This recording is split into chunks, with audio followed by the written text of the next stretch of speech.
सो शुरू करते हैं। That is the chapter that is union territories. इनके बारे में हम पढ़ेंगे। सो ऐसे देखिए प्रीलिम्स मेंस में बहुत सारे क्वेश्चंस तो नहीं आए हुए हैं, थोड़ा बहुत करंट से ही आते हैं, अगर आते भी हैं तो वेल हमें फिर भी थोड़ा बहुत पता होना चाहिए। सो यूनियन टेरिटरीज़ हमारी वो एरियाज़ हैं विच आर अंडर, जो कि under the direct control and administration के आते हैं सेंट्रल गवर्नमेंट की। सेंट्रल गवर्नमेंट उन एरियाज़ पर डायरेक्टली अपना कंट्रोल रखती है, डायरेक्टली उन एरियाज़ को एडमिनिस्टर करती है। Hence, they are also known as centrally administered territories भी हम उनको कहते हैं। रीजंस क्या है, अब हमने क्यों क्रिएट करा है यूनियन टेरिटरीज़ को। अलग अलग यूनियन टेरिटरी के लिए अलग अलग रीजंस हैं। जैसे कि दिल्ली एंड चंडीगढ़ के लिए एडमिनिस्ट्रेटिव रीज़न है, उनका एडमिनिस्ट्रेशन के पर्पज से किया है। Puducherry, Dadar and Nagar Haveli, Daman and Diu, इनकी कल्चरल डिस्टिंक्टिवनेस है, दैट मीन्स इनका कल्चर अलग है, उनके कल्चर को प्रिजर्व करने के लिए हमने उनको यूनियन टेरिटरी बनाया। अंडमान, निकोबार एंड लक्षद्वीप जो हमारे आइलैंड्स हैं, उनकी स्ट्रैटेजिक इंपॉर्टेंस है, दैट मीन्स हमारे स्ट्रैटेजी में हमारे फ्यूचर की लोकेशन की उनकी बहुत इंपॉर्टेंस है, तो स्ट्रैटेजिक इंपॉर्टेंस है। लद्दाख की अगर मैं बात करूँ तो बहुत बड़ा एरिया है बट स्पार्सली पॉपुलेटेड है, मतलब एरिया तो बहुत बड़ा है लेकिन लोग बहुत कम रहते हैं, with a very difficult terrain, और टेरेन भी काफ़ी डिफिकल्ट है। सो दैट इज़ वाई हमको एक सेपरेट यूनियन टेरिटरी बना दिया, सो दैट उस पर बहुत अच्छे से फोकस कर सके। पहले जम्मू एंड कश्मीर का पार्ट था तो उसको ऑलरेडी लोग नेगलेक्ट ही करते थे। जम्मू एंड कश्मीर की अगर मैं बात करूँ तो वहाँ पे इंटरनल सिक्योरिटी की जो थ्रेट रहता है हमेशा, एंड क्रॉस बॉर्डर टेररिज्म की वजह से हमने उसको यूनियन टेरिटरी बनाया। तो ये सारी कुछ हमारी रीजंस है कि हमने इसको क्यों क्रिएट करा है। नाउ अब हम बात करते हैं। देखिए हमारे यहाँ पे दो टाइप की जो है दैट इज़ यूनियन टेरिटरीज़ हैं। एक है जिनके पास क्या है लेजिस्लेचर है, कुछ है जिनके पास लेजिस्लेचर नहीं है। तो विद लेजिस्लेचर के पास बेसिकली वैसे तो तीन है, दिल्ली है, पुडुचेरी एंड JNK है, लेकिन JNK की हम अभी बात नहीं करेंगे, तो उस पर हम सेपरेटली बात कर लेंगे। तो अगर हम देखें एग्जीक्यूटिव, तो दिल्ली में एंड पुडुचेरी में कैसा हमारा एग्जीक्यूटिव है, तो यहाँ पे लेफ्टिनेंट गवर्नर होता है जो कि on the aid and advice of the council of minister, क्योंकि वहाँ पे लेजिस्लेचर है तो वहाँ पे गवर्नमेंट होगी, इलेक्शन होगा ऑफकोर्स, एंड उससे हमारे काउंसिल ऑफ मिनिस्टर का चयन होगा। काउंसिल ऑफ मिनिस्टर जो है उसके ऊपर भी कोई होना चाहिए जो चेक ऑन, तो वो कौन है, हमारा लेफ्टिनेंट गवर्नर होता है। ठीक है, यहाँ पे भी सेम है कि लेफ्टिनेंट गवर्नर होगा जो कि aid and advice of council of ministers पे काम करेगा। तो ये हमारी एग्जीक्यूटिव में लिखा हुआ है। जहाँ पे हमारा क्या है लेजिस्लेचर नहीं है, तो वहाँ पे एग्जीक्यूटिव कौन करता है, मतलब वहाँ पे एग्जीक्यूटिव वाले फंक्शंस कौन करता है, तो एडमिनिस्टर उसको प्रेसिडेंट करता है, acting to such extent through an administrator, administered by the president, उसको कौन एडमिनिस्टर करता है, प्रेसिडेंट करता है, acting to such extent through an administrator. ठीक है, और लेकिन प्रेसिडेंट तो करता है लेकिन किसी एडमिनिस्ट्रेटर के थ्रू, मतलब खुद डायरेक्टली नहीं करता। ऐसे प्रेसिडेंट है, प्रेसिडेंट ने अपने नीचे एक बंदा अपॉइंट करा जिसको हम कह रहे हैं एडमिनिस्ट्रेटर। ठीक है, और वो क्या करेगा, वहाँ का एडमिनिस्ट्रेशन देखेगा। Administrators advisory council and home ministries advisory committees भी होती हैं जो कि सेटअप होती है, जो एडवाइस करती है administration on matter concerning these duties, इन सारी ड्यूटीज़ को कि किस तरीके से एडमिनिस्ट्रेशन को एडवाइस वगैरह देनी होती है। तो ये कमिटीज़ भी बैठती है, administrators advisory council and home ministry advisory committees, ध्यान रखें। नाउ अब बिकॉज यहाँ पे लेजिस्लेचर है तो लेजिस्लेचर पावर देख लेते हैं। तो यहाँ पे जो लेजिस्लेटिव असेंबली है दिल्ली के केस में, वो सारी चीज़ों पे लॉ बनाती है स्टेट लिस्ट की, एक्सेप्ट, लेकिन कुछ एक्सेप्शंस हैं। These are the PPL, that is police, public order and land, and concurrent list of the 7th schedule. साथ में कॉन्करेंट लिस्ट पे भी बनाती है, तो state list concurrent list normally बना रही है, बस एक्सेप्शन ध्यान रखिएगा। Parliament on the 3 list of the 7th schedule, parliament चाहे तो तीनों लिस्ट पे बना सकती है। In case of conflict the law made by parliament prevail, parliament तीनों ही लिस्ट पे बना सकती है, ध्यान रखने वाली बात ये है। चाहे वो स्टेट लिस्ट हो, चाहे वो कॉन्करेंट लिस्ट हो, चाहे वो यूनियन लिस्ट पे, तो ऑफकोर्स बनाएगी ही रिगार्डिंग दिल्ली। और अगर कोई कॉन्फ्लिक्ट होता है बिटवीन द दिल्ली की गवर्नमेंट एंड हमारी यूनियन गवर्नमेंट के साथ, मतलब तो पार्लियामेंट और दिल्ली की लेजिस्लेचर के साथ, तो हमारा पार्लियामेंट का जो लॉ है वो प्रिवेल भी करता है। ये छोटी मोटी सी इन्फॉर्मेशन है, हमें पता होनी चाहिए। ठीक है, तो ध्यान रखने वाली बात है। Now legislative assembly on the state list and concurrent list of the 7th schedule. अगर हम बात करें पुडुचेरी की, तो पुडुचेरी में जो लेजिस्लेटिव असेंबली है वो state list and concurrent list दोनों पे बना सकती है। एज सच कोई एक्सेप्शन यहाँ पे नहीं दिया गया है। पार्लियामेंट चाहे तो तीनों ही लिस्ट पे बना सकती है जो कि 7th शेड्यूल में मेंशन है। और अगर कॉन्फ्लिक्ट होता है, law made by the parliament हमेशा प्रिवेल करता है, जैसे कि इसकी केस में था, सेम इधर भी है। President can make regulations when assembly suspended. Of course दोनों के केस में ही प्रेसिडेंट चाहे तो रेगुलेशंस बना सकता है। जैसे असेंबली है नहीं, असेंबली वर्क नहीं कर रही तो कौन बनाएगा वहाँ पे, तो ऑफकोर्स प्रेसिडेंट के पास ही पावर है। ध्यान रखने वाली बात है, लेफ्टिनेंट गवर्नर के पास ही पावर नहीं है, ठीक है। अभी हम बेसिकली वैसे ढांचा समझ रहे हैं, जो ढांचा है जनरली आपके प्रीलिम्स में ज़्यादा काम आता है, बट देखो मीन्स में भी नॉलेज काम आएगी। आप सेपरेट नहीं कर सकते हो कि प्रीलिम्स में क्या ज़्यादा काम आएगा और मीन्स में क्या। अभी हम थोड़ा सा इंटीग्रेटेड होकर ही पढ़ेंगे कि प्रीलिम्स का क्या है, प्रीलिम्स के पॉइंट से क्या इंपॉर्टेंट है, मेन से ज़्यादा क्या इंपॉर्टेंट है, बट पढ़ेंगे हम सारा, ठीक है। तो president can make regulations when the assembly suspended. तो प्रेसिडेंट चाहे तो उन पर रेगुलेशन बना सकता है। सिंपल है, दिल्ली के केस में सब पे बना सकती है, बस पीपीएल को छोड़ के, और लेकिन पार्लियामेंट में बना सकती है और पार्लियामेंट का लॉ प्रिवेल करेगा। पुडुचेरी की जो असेंबली है वो सब पे बना सकती है, कोई एक्सेप्शन भी नहीं है, स्टेट लिस्ट हो या कॉन्ट्रैक्ट लिस्ट हो, लेकिन अगर कॉन्फ्लिक्ट हो तो किसका लॉ प्रिवेल करेगा, हमारा पार्लियामेंट का प्रिवेल करेगा। दोनों ही केसेस में अगर हमारी असेंबली सस्पेंडेड है तो कौन इस टाइम पे कौन रेगुलेशन बनाएगा, तो ऑफकोर्स प्रेसिडेंट बनाएगा, ठीक है। मोटा मोटा में देखिए नाउ, अब जहाँ पे ऑफकोर्स हमारी कोई असेंबली है ही नहीं, विदाउट लेजिस्लेचर है जो हमारी यूटीज़ है, तो वहाँ पे ऑफकोर्स पार्लियामेंट ही तीनों लिस्ट पे लॉज बनाएगा 7th शेड्यूल की। और प्रेसिडेंट चाहे तो ऑफकोर्स रेगुलेशंस बना सकता है peace, progress and good governance के लिए, वहाँ पे बेसिक चीज़ है। तो पार्लियामेंट तो लॉज बनाएगी, है ना, और प्रेसिडेंट भी चाहे तो रेगुलेशंस बना सकता है, बेसिक चीज़ है, ठीक है। नाउ जुडिशरी, दिल्ली का तो आपको पता ही है हाई कोर्ट है प्रॉपर। पुडुचेरी का जो है वो हाई कोर्ट तो नहीं है, बट वो मद्रास हाई कोर्ट जो है उसी से ये लिंक्ड है। अंडमान जो है, अंडमान के लिए अगर आपको, अंडमान के लोग कहाँ पे जाएंगे, उनका हाई कोर्ट कौन सा है, कोलकाता वाला है, सबसे पास कोलकाता पड़ता है ना अंडमान। यहाँ पे हमारा कोलकाता है, यहाँ पे हमारे अंडमान है। Chandigarh Punjab and Haryana high court basic है। दादर नागर and Daman Diu Haveli Mumbai high court, यहाँ पे पड़ती हैं जनरली जो टेरिटरीज़ हैं कुछ इस तरीके से, तो यहाँ पे मुंबई पास पड़ रहा है। लक्षद्वीप का केरला हाई कोर्ट, सबसे ज़्यादा पास जो है लक्षद्वीप में, कि लक्षद्वीप के आइलैंड है तो केरला ही पड़ेगा। जो पास पास का है मतलब उससे लिंक कर दो, बस बेसिक सी चीज़ ये थी, ठीक है। तो ये भी मोटा मोटा हमने पढ़ लिया, थोड़ा सा और रिवाइज कर लेते हैं। तो दिल्ली में क्या है कि वहाँ पे लेजिस्लेचर है, बिल्कुल लेजिस्लेचर है। लेजिस्लेचर के बाद अच्छा सबसे पहले एग्जीक्यूटिव में कौन है, एग्जीक्यूटिव में हमारा लेफ्टिनेंट गवर्नर होता है, जो कि एड एंड एडवाइस पे काम करेगा ऑफ काउंसिल ऑफ मिनिस्टर की। लेफ्टिनेंट गवर्नर जो कि एड एंड एडवाइस पे काम करेगा काउंसिल ऑफ मिनिस्टर की। ये हमारा दिल्ली का केस है, ठीक है। अगर मैं बात करूँ क्या ये लॉ बना सकते हैं, बिल्कुल बना सकते हैं। कॉन्करेंट लिस्ट पे भी, स्टेट लिस्ट पे भी एक्सेप्शन है। पीपीएल हमने देखा था, public order, land and that is police, इस पर हमारे लॉ नहीं बना सकते हैं, उस पर हमारी यूनियन गवर्नमेंट बनाती है, तो पार्लियामेंट बनाती है। पार्लियामेंट चाहे तो तीनों ही जो है लिस्ट पे दिल्ली से रिगार्डिंग लॉ बना सकती है, और अगर कॉन्फ्लिक्ट होता है पार्लियामेंट एंड स्टेट लेजिस्लेचर के बीच में तो हमारा पार्लियामेंट का लॉ प्रिवेल करता है, और प्रेसिडेंट भी चाहे तो रेगुलेशन बना सकता है, ठीक है। अगर मैं बात करूँ पुडुचेरी का, सेम यहाँ पे भी क्या है, लेफ्टिनेंट गवर्नर जो कि हमारी एड एंड एडवाइस पे काम करेगा काउंसिल ऑफ मिनिस्टर की, ठीक है। साथ में ये लॉ बना सकता है जी, बिल्कुल बना सकते हैं। State list and conference list पे किसी पे भी कोई एक्सेप्शन भी नहीं है। पार्लियामेंट भी चाहे तो पुडुचेरी से रिगार्डिंग तीनों लिस्ट पे लॉ बना सकती है, ठीक है। और पार्लियामेंट का जो है वो प्रिवेल करेगा इन केस ऑफ कॉन्फ्लिक्ट, और प्रेसिडेंट भी चाहे तो रेगुलेशन बना सकते हैं। जहाँ पे लेजिस्लेचर है ही नहीं वहाँ पे कौन हमारा करता है, डायरेक्टली किसी प्रेसिडेंट करता है, लेकिन किसके थ्रू, एडमिनिस्ट्रेटर के थ्रू। और उसको कौन हमारा गाइड करता है, एडवाइस वगैरह कौन देता है, एडवाइजरी कमेटी होती है हमारी, है ना, एडमिनिस्ट्रेटर्स एडवाइजरी कमेटी, और एक होम मिनिस्ट्री की भी कमेटी होती है जो एडवाइस करती है, बेसिक चीज़ हमें देखी। लॉ कौन बनाएगा, लॉ ऑफ कोर्स पार्लियामेंट ही बनाता है on the all the 3 list, and साथ में जो हमारा प्रेसिडेंट है वो भी पीस वगैरह गुड गवर्नेंस से रिलेटेड रेगुलेशंस बनाता है। दैट इज़ इट, हमने मोटा मोटा ये पढ़ा। आगे पढ़ते हैं। तो हमारे कौन से आर्टिकल में 239 से 241 इन द पार्ट 8, ठीक है। तो 239 to 241, ठीक है, 2-3 में ही ख़त्म कर दिया है। अब जो कॉन्स्टिट्यूशन डील करता है यूनियन टेरिटरीज़ के साथ, इवन दो देखो जितनी भी हमारी यूनियन टेरिटरीज़ हैं, इवन दो वो बिलोंग करती है एक कैटेगरी में ना, दीज आर यूनियन टेरिटरीज है, तो सारी union territories, of course there is no uniformity in the administrative system. हम अभी देख के आए हैं कि कुछ है, दिल्ली है, पुडुचेरी है, इनका तो लेजिस्लेचर है और इनमें भी इवन डिफरेंसेस हैं, बाकी जो है उनमें अलग है। और JNK का देखेंगे तो उसमें कुछ ना कुछ डिफरेंसेस हैं, तो यूनिफॉर्मिटी नहीं है, ऑल्दो ये एक ही कैटेगरी में बिलोंग करती हैं।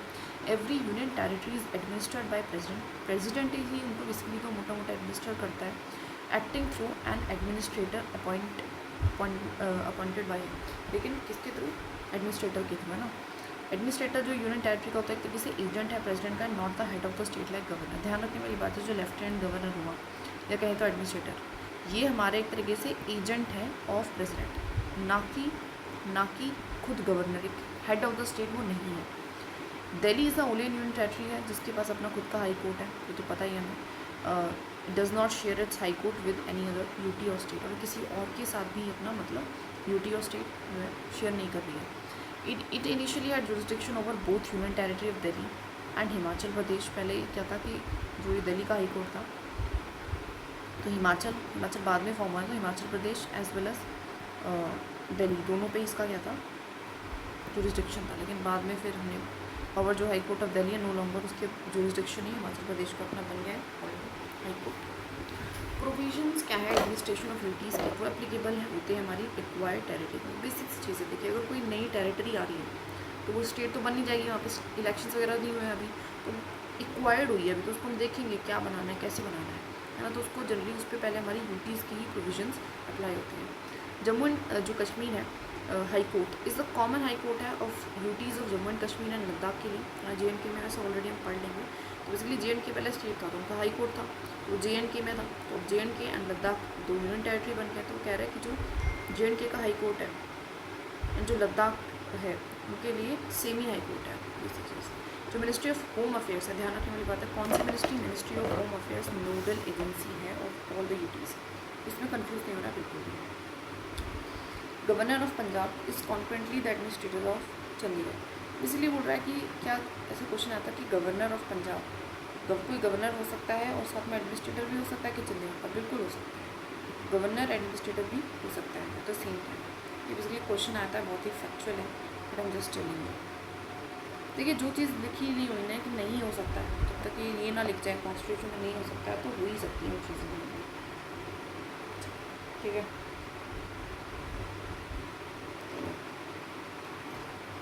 Union territory of Jammu and Kashmir के बारे में देख लेते हैं, जैसे कि मैंने बताया। देखो JNK को हम अलग से क्यों पढ़ रहे हैं, क्योंकि इस पर थोड़ा सा ना मीन्स में भी 2 बार क्वेश्चन आ रखा है, 2 बार तो वैसे इंपॉर्टेंट हो जाता है।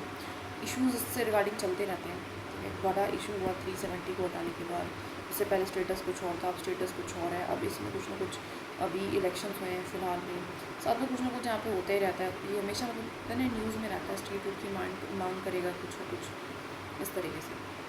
यूनियन टेरेटरी का देखिए स्ट्रक्चर समझ लेते हैं सबसे पहले। 2 यूनियन टेरेटरीज़ हैं, यूटी ऑफ लद्दाख है जहाँ पे लेजिस्लेचर नहीं है, वहीं पे UT of Jammu and Kashmir है जहाँ पे लेजिस्लेचर है। Assembly can legislate on matters of the state list, assembly चाहे तो लॉ बना सकती है जो भी मैटर्स हैं स्टेट लिस्ट में, एक्सेप्ट फॉर पब्लिक ऑर्डर, लेकिन पब्लिक ऑर्डर को छोड़ के एंड पुलिस को छोड़ के, which remain under the lieutenant government के कंट्रोल में रहते हैं, ठीक है। तो किस पे नहीं बना सकती है, P एंड P पे नहीं बना सकती है ना। दिल्ली PPL पे नहीं बना सकती, ये PP पे नहीं बना सकती, that is public order and police को छोड़ के बाकी सारी चीज़ों पे क्या है हमारी बना सकती हैं। ये 2 चीज़ें किसके अंडर में आएंगी, लेफ्टिनेंट गवर्नर के कंट्रोल में आएंगी। आर्टिकल जो 239 है वो कहता है कि जो यूटीज़ उनको एडमिनिस्ट्रेटर प्रेसिडेंट करते हैं through an appointed administrator to the extent deemed necessary. मतलब आर्टिकल 239 ऐसा बोलता है कि यूटीज़ को कौन एडमिनिस्टर करेगा, जैसे हम पहले से 3 बार अब तक मैं बोल चुकी हूँ, प्रेसिडेंट करता है, लेकिन डायरेक्टली नहीं करता, थ्रू एड एडमिनिस्ट्रेटर या फिर कहते हैं लेफ्टिनेंट गवर्नर करता है। JNK का हमने पता है एक रीऑर्गेनाइजेशन एक्ट आया था 2019 में, जिसने अप्लाई करा आर्टिकल 239A को अप्लाई कर दिया हमारे JNK में, क्योंकि वो यूनियन टेरेटरी बन गया था इसके through, which governs the administration of Puducherry to the union territory of Jammu and Kashmir. इसलिए 239A बात करता है हमारी पुडुचेरी से रिगार्डिंग, पुडुचेरी की एडमिनिस्ट्रेशन कैसे हुई, तो वही जो है सेम आर्टिकल जो है अप्लाई होता है हमारा union territory of Jammu and Kashmir में आज के टाइम पर। इस चीज़ को थोड़ा सा 2 बार देखो, लिख लो, समझ लो, बेहतरीन रहेगा। Important for prelims and mains दोनों है, मेंस के लिए थोड़ा ज़्यादा है, क्योंकि 2 प्रॉपर क्वेश्चन आ सकते हैं, तो तीसरे को क्वेश्चन पूछने में कोई किसी को प्रॉब्लम तो नहीं होगी, right. Legislative power, JNK reorganisation act 2009। अब जो ये एक्ट आया था रीऑर्गेनाइजेशन का, इसने अलाउ करा कि आप लेजिस्लेटिव जो असेंबली वो लॉ बना सकती हो in the matters in the state list except public order and police को छोड़ के concurrent list as applicable to the मतलब यूनियन टेरेटरीज। मतलब वही same state list, concurrent list जैसे कि एक स्टेट बनाता है, बस स्टेट लिस्ट में 2 एक्सेप्शन निकाली P एंड P की, उस पर नहीं बना सकती, उस पर हमारा कौन आता है, दैट इज़ लेफ्टिनेंट गवर्नर के कंट्रोल में आती है। साथ में ये भी कहा गया कि JNK रीऑर्गेनाइजेशन एक्ट 2019 ने ये भी बोला रिक्वायर्स, इसने कहा ज़रूरत है कि कोई भी बिल या कोई अमेंडमेंट जो कि related to the financial obligations है can only be introduce in the legislative assembly with the recommendation of the lieutenant governor. इसने बोला अगर आप कोई भी ऐसा मैटर लेके आना चाहते हो फाइनेंस पैसों से रिगार्डिंग, तो आपको पहले रिकमेंडेशन लेनी पड़ेगी, कहीं तो प्रायर परमिशन लेनी पड़ेगी लेफ्टिनेंट गवर्नर को। Limiting the assembly's role in fiscal matter, तो कहीं ना कहीं फिस्कल मैटर्स में जो है हमारे लेफ्टिनेंट गवर्नर का जो रोल है उसको बढ़ा दिया गया और असेंबली के रोल को कम कर दिया गया। The assembly's powers are subject to the description of the lieutenant governor in matters outside its preview और व्हेन रिक्वायर्ड बाय लॉ। कहते जो असेंबली की पावर है वो सब्जेक्ट टू द डिस्क्रिप्शन है ऑफ द लेफ्टिनेंट गवर्नर, मतलब assembly को कितनी पावर देनी है नहीं देनी है हमारी किसके डिस्क्रिप्शन पे है, लेफ्टिनेंट गवर्नर के डिस्क्रिप्शन पे है इन मैटर्स, ऐसे मैटर्स पे जो कि आउटसाइड इट्स प्रिव्यू है और व्हेन रिक्वायर्ड बाय लॉ, मतलब जिन चीज़ों पे वो नहीं बोल सकता है उन सारी चीज़ों पे हमारा कौन देखेगा, लेफ्टिनेंट गवर्नर देखेगा। तो मैंने दोबारा बता देती हूँ PNP और फिस्कल मैटर्स पे रिगार्डिंग हमारी जो है हमारा परमिशन नहीं है, दैट इज़ लेजिस्लेटिव असेंबली को उसकी पावर किसको दी है, लेफ्टिनेंट गवर्नर को दी गई है। दैट इज़ बहुत बार ये भी क्वेश्चन होता है कि लेफ्टिनेंट गवर्नर को बहुत ज़्यादा एक्सेस पावर दे दी गई है। कंपैरिजन हम करें दिल्ली एंड पुडुचेरी का, लाइक पुडुचेरी JNK असेंबली भी गवर्न होती है by the article 239A, already बात करके आए, वेल दिल्ली ऑपरेट करती है under the distinct article 239AA। मैं बार बार बता देती हूँ आर्टिकल में कन्फ्यूज है ना, वैसे 239 से लेकर 241 में हम यूटीज़ की बात कर रहे हैं, लेकिन अगर मैं बात करूँ 239A की तो वो पार्टिकुलरली बात कर रहा है पुडुचेरी एंड JNK को गवर्न कर रही है, जो 239AA है वो हमारी दिल्ली को गवर्न कर रही है। बेसिक आइडिया में होना चाहिए क्योंकि ये थोड़े से आर्टिकल्स इंपॉर्टेंट बताते हैं स्पेशली दिल्ली एंड JNK से रिगार्डिंग, तो हमें स्पेसिफिकली पता होना चाहिए। Delhi operate under distinct article 239AA with a more complex power sharing structure between the NG and the government, तो और ज़्यादा कॉम्प्लेक्स पावर शेयरिंग स्ट्रक्चर है दिल्ली का, हमारे जब पावर किस तरीके से शेयर हो रही है लेफ्टिनेंट गवर्नर एंड गवर्नमेंट के बीच में। एंड इस पर भी हमारा जो है मीन्स में 1 या 2 बार आई थिंक क्वेश्चन आया हुआ है, तो ये भी इंपॉर्टेंट हो जाता है बिकॉज ये जनरली जो मुद्दा है काफ़ी चलता रहता है। इन दिल्ली केस 3 सब्जेक्ट्स हैं, लैंड है, पब्लिक ऑर्डर एंड पुलिस है, जिसको रिजर्व किया गया है लेफ्टिनेंट गवर्नर के लिए। किसके लिए रिजर्व किया गया है, लेफ्टिनेंट गवर्नर के लिए किया गया। LGS की जो अथॉरिटी है in addition to public order and police the lieutenant governor has authority, उसके अलावा हमारी जो है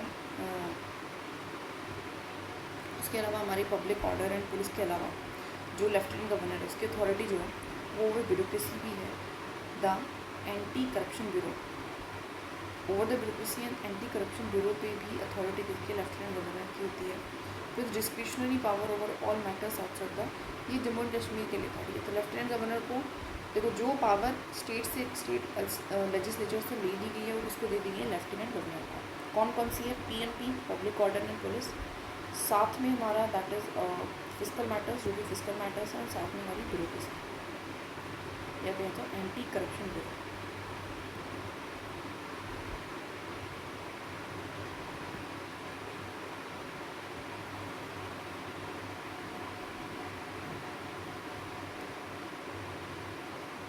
ठीक है, that is it I think.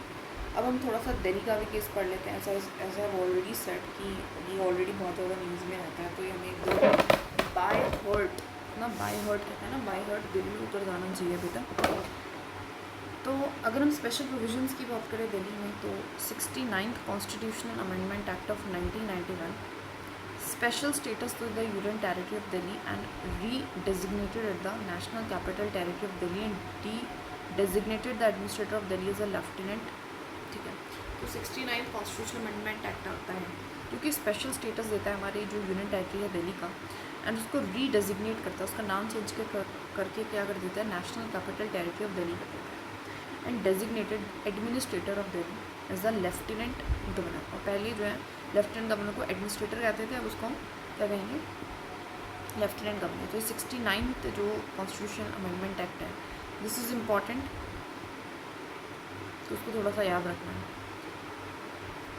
It created a legislative assembly and a council of ministers for Delhi. तो जो एक्ट आया उसके थ्रू क्या हुआ कि एक लेजिस्लेटिव असेंबली बनी, एक काउंसिल ऑफ मिनिस्टर्स बना दिल्ली के लिए। जो स्ट्रेंथ है असेंबली की उसको फिक्स किया गया है 70 मेंबर्स की, जो कि डायरेक्टली इलेक्टेड हुई, एंड जो इलेक्शन इनको कौन कंडक्ट कराएगा, इलेक्शन कमीशन ऑफ इंडिया। ठीक है, तो ये सब कुछ हमारे इस एक्ट के तहत हुआ है। असेंबली भी बन गई, काउंसिल ऑफ मिनिस्टर्स भी बन गए, स्ट्रेंथ भी हमने फिक्स कर दी 70 पे, क्योंकि डायरेक्टली इलेक्ट होंगे, इलेक्शंस कराएगा कौन, इलेक्शन कमीशन ऑफ इंडिया। जो स्ट्रेंथ है हमारे काउंसिल ऑफ मिनिस्टर्स की, उसको फिक्स किया गया है at 10% of the total strength. जो स्ट्रेंथ है the council of ministers, strength जो है हमारे काउंसिल ऑफ मिनिस्टर्स की, उसको हमने फिक्स किया है 10% of the total strength of the seven. इसका मतलब है 7 हमारे काउंसिल ऑफ मिनिस्टर्स होते हैं, 70 पूरे मेंबर्स है, उसका 10% मीन 7, जिसमें से एक हमारा CM रहता है और बाकी हमारे 6 काउंसिल ऑफ मिनिस्टर्स होते हैं, 1 chief minister and 6 other ministers. जो चीफ मिनिस्टर्स है इसकी अपॉइंटमेंट कौन करता है? प्रेसिडेंट करता है। ध्यान रखने वाली बात है, not by the lieutenant governor. देखिए lieutenant governor head of the state नहीं है, हेड ऑफ द स्टेट अभी भी कौन है? प्रेसिडेंट है, तो प्रेसिडेंट ही अपॉइंटमेंट करेगा। तो अदर मिनिस्टर्स की अपॉइंटमेंट भी प्रेसिडेंट करता है on the advice of the chief minister, जैसे कि स्टेट के केस में हो रहा था। Ministers hold office during pleasure of the president, और जो मिनिस्टर्स हैं वो ऑफिस को होल्ड करते हैं during the pleasure of the president, president के प्लेजर पे वो ऐसा करते हैं। ठीक है, मिनिस्टर्स क्या कर रहे हैं? Hold office during the pleasure of the president. Same state के केस में इन case of a difference of opinion. ठीक है, ये बेसिकली हमने ढांचा समझ लिया है। इस एक्ट ने क्या क्या क्रिएट करा? असेंबली होगी, असेंबली में 70 मेंबर्स होंगे और काउंसिल ऑफ मिनिस्टर होगी। काउंसिल ऑफ मिनिस्टर में फिक्स्ड हमारे 7 मेंबर्स होंगे, जिसमें से एक हमारा चीफ होगा और एक बाकी हमारे 6 अदर मिनिस्टर्स होंगे। इलेक्शन कैसे होगा? डायरेक्टली होगा। करेगा कौन? इलेक्शन कमीशन ऑफ इंडिया की अपॉइंटमेंट कौन करेगा? अपॉइंटमेंट हमारा प्रेसिडेंट करेगा और ये प्रेसिडेंट की ही प्लेजर पे ऑफिस में मेंटेन करेगा। बेसिक चीज़ हमने देख ली। नाउ वो कहता है अगर डिफरेंस होता है, क्योंकि 2 हेड है यहाँ पे, लेफ्टिनेंट गवर्नर है और एक है हमारी गवर्नमेंट, तो इनके बीच में आए दिन आपको देखोगे तो डिफरेंस ऑफ ओपिनियन हो जाता है between the lieutenant governor and his ministers, and lieutenant governor refer the matter to the president for decisions and act accordingly. तो ऐसा बोला जा रहा है कि अगर कभी भी डिफरेंसेस आए लेफ्टिनेंट गवर्नर एंड गवर्नमेंट के बीच में, तो गवर्नमेंट के पीछे तो जो मैटर है वो प्रेसिडेंट के पास जाएगा, प्रेसिडेंट ही डिसाइड करेगा और उसके अकॉर्डिंग ही एक्ट करना पड़ेगा। Lieutenant governor can promulgate ordinances, lieutenant governor ordinances भी प्रोमulgate कर सकते हैं, but no such ordinance can be promulgated और withdrawn without the prior permission of the president. कर तो सकते हैं, ऑर्डिनेंसेस तो निकाल सकते हैं, लेकिन प्रेसिडेंट की ही परमिशन, जो प्रेसिडेंट के अकॉर्डिंग काम करते हैं बेसिकली नहीं कर सकते। नाउ गवर्नमेंट ऑफ दिल्ली का एक और एक्ट आता है दैट इज़ 2021, और इसके चलते ही, बिकॉज देखो कभी भी इसका मतलब क्या, देखो इससे रिगार्डिंग हमारे मेंस में क्वेश्चन आए, बिकॉज एक इंपॉर्टेंट है, Delhi is in it's a capital, उसमें कोई भी डिस्प्यूट चलेगा तो इम्पोर्टेंट, तो दिल्ली से रिगार्डिंग अगर कोई मेजर मुद्दा उठता है तो ये तो हमें पता ही होना चाहिए कि स्टैटिक पार्ट हमें साथ के साथ हमें उस करंट न्यूज़ को बहुत अच्छे से क्या है होलिस्टिकली प्रिपेयर करना है। स्पेसिफिक मैं मेंस के लिए बता रही हूँ, स्पेसिफिकली हम मेंस के लिए बात करें, क्योंकि 1-2 बार क्वेश्चन ऑलरेडी आ रखा है, एक बार तो है ही है, गारंटी नहीं है 2 बार भी हो सकता है। तो government of NCT of Delhi amendment act आता है, जिसमें बोला जाता है कि जो स्टेट करता है कि government in the national capital territory of Delhi meet the lieutenant governor of Delhi. मतलब वो कहता है कि जो गवर्नमेंट है, गवर्नमेंट का मतलब अपने आप में कुछ नहीं है, बट लेफ्टिनेंट गवर्नर ही है, ऐसा वो बोलता है। ये डिस्क्रिशनरी पावर दे देता है हमारे लेफ्टिनेंट गवर्नर को, LG को, even in matters where legislative assembly of Delhi is empowered to make laws. तो वो क्या कर देता है, लेफ्टिनेंट गवर्नर को पावर दे देता है कि लेफ्टिनेंट गवर्नर चाहे तो उसकी इच्छा है वो इन चीज़ों पे भी लॉज बना सकता है, जो कि हमारी अभी तक असेंबली के उसमें आ रहे थे। ठीक है, it seeks to ensure that LG is necessarily granted an opportunity to give her और his opinion before any decision taken by the council of minister और दिल्ली कैबिनेट इज इम्प्लीमेंटेड। वो कहता है कि अगर आपको कोई भी काम करना है, like you if you want to do any work, है ना, गवर्नमेंट करना चाहती है, ठीक है, वो लॉ लाना चाहती है, ठीक है, कोई काम करना चाहती है, ठीक है, आपको उसके लिए लेफ्टिनेंट गवर्नर की परमिशन लेनी पड़ेगी, लेनी पड़ेगी, नेसेसरी है। इट बार्स द असेंबली और its committees from making rules to take up matters concerning day-to-day administration और conduct inquiries in related to administrative decisions. साथ में ये हमारी असेंबली को बार करती है, रोकती है, या फिर उसकी कमिटीज़ को कि आप कोई भी रूल नहीं बना सकते हो to take up a matters. इससे रिगार्डिंग, किससे regarding, that is day-to-day administration से रिगार्डिंग आप किसी भी मैटर को जो है committees for making rules to take up matters concerning day-to-day administration. ठीक है, day-to-day एडमिनिस्ट्रेशन से रिगार्डिंग आप कुछ भी नहीं बना सकते हो, और its conduct inquiries in relation to the administrative decisions, या फिर कंडक्ट नहीं कर सकते इंक्वायरीज अगर रिलेशन अगर हम देखें एडमिनिस्ट्रेटिव डिसीजंस के साथ, आपका इसमें कोई भी हक नहीं है। तो सीधा कहा जाए तो इस पूरे एक्ट में लेफ्टिनेंट गवर्नर को क्या कर दिया, एम्पावर कर दिया, डिस्क्रिशनरी पावर दे दी, कोई भी लॉ बनाना है तो उससे उसकी परमिशन लगेगी, है ना, इस तरीके से। और जो पावर थी गवर्नमेंट की, असेंबली की, लेजिस्लेचर की, उसको कम कर देगा, क्योंकि उसको लेफ्टिनेंट गवर्नर की परमिशन लेनी पड़ेगी, है ना। कोई भी जो है एडमिनिस्ट्रेशन से रिगार्डिंग कुछ कह नहीं सकती है, लेफ्टिनेंट गवर्नर से ही गवर्नमेंट की पहचान होगी। तो ये सारी चीज़ें हुआ और इसी वजह से काफ़ी इशू इससे पे बना, एंड इसी की वजह से जो है ये क्वेश्चन मेंस में भी आएगा। तो हमें थोड़ा सा समझना है कि जो चीज़ें हैं जनरली क्वेश्चन मेंस में आ कैसे रहे हैं, कि किसी रिगार्डिंग इशू बन रहा है और इशू पे जनरली यूपीएससी क्वेश्चन पूछ रहा है, जिस पे हो अल्लाह होता है जनरली उस पर पूछ लेता है। खैर हमें स्टैटिक पता होना चाहिए था कि 69th ने क्या करा, अभी वहाँ पे क्या क्या चीज़ें हैं, अभी जो रिसेंट आया था इसने क्या क्या कर दिया बेसिक। ऑल तो मैं सोच रही थी कि वीडियो में पूरा कर दूँगी, लेकिन थोड़ा सा लंबा पड़ गया, तो कोई नहीं, कंटिन्यू करते हैं नेक्स्ट वीडियो से।